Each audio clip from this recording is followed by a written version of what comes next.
सारे डाल लो पेटी के अंदर। लेकिन सर ऐसा बाहर क्यों? सारे नोट जलाने, जल्दी करो, उठाओ वहां से, जल्दी। वो भरी बेटियां बाहर लेके जाओ। देखो सर अलमारी को चेक करो, वो भरी बेटियां बाहर लेके जाना, वहां से निकालो। हाँ।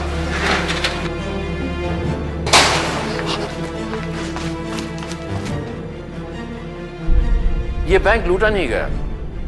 इस डर से कि हिंदुस्तानी नोट चीनियों के हाथ ना पड़ जाएं, बैंक मैनेजर ने पूरी करेंसी, पूरे नोट मंगवाकर जला दिए।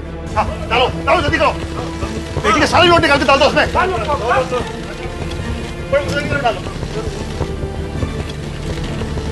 नोट तो सारे हमने जला दिए। हाँ। उन कॉइन्स का क्या करेंगे? लेकिन उस वक्त सिक्कों की भी बहुत कीमत होती थी और सिक्के तो जल नहीं पाते, तो बैंक मैनेजर ने पूरे सिक्के बोरियों में भरवा दिए। शहर के बीच में एक तालाब था और सारी बोरियां उसमें डुबा दी।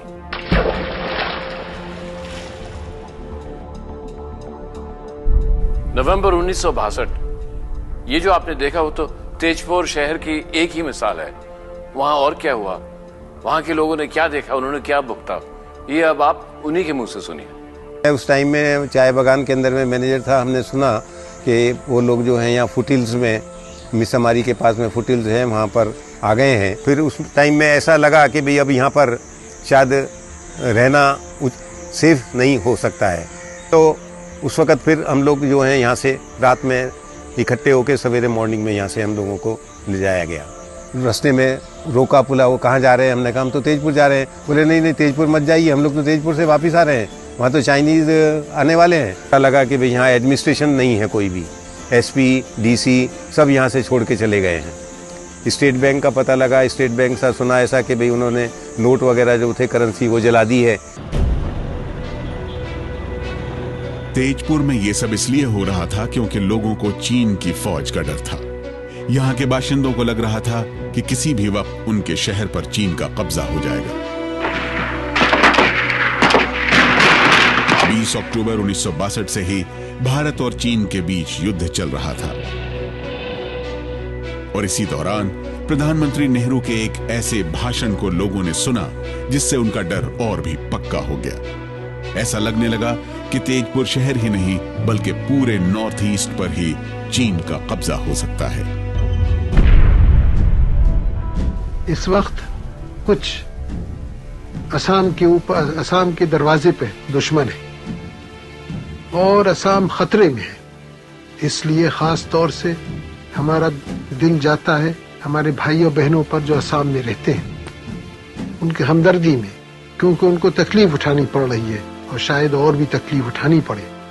हम उनकी पूरी मदद करने की कोशिश करेंगे और करेंगे, लेकिन कितनी ही हम मदद करें हम उनको तकलीफ से नहीं बचा देंगे।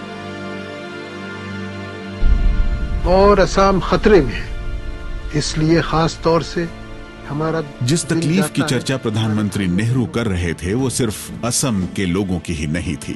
पूरा देश 1962 में चीन से हुए हमले का दर्द झेल रहा था।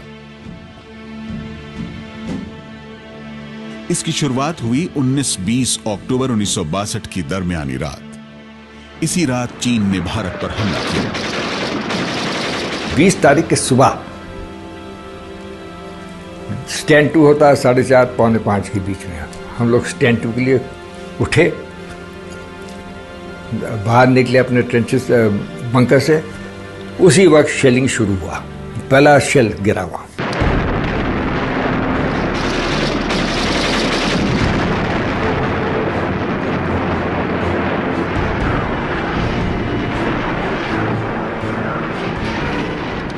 प्रधानमंत्री जवाहरलाल नेहरू ने लड़ाई शुरू होने के 2 दिन बाद देश के नाम पहला संदेश दिया।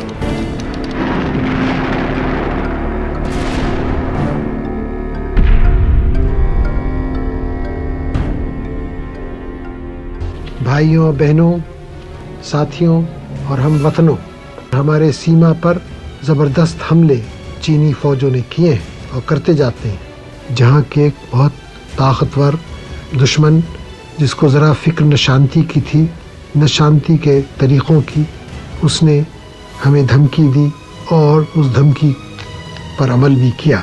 इसलिए वक्त आ गया है कि हम इस ख़तरे को पूरी तौर से समझें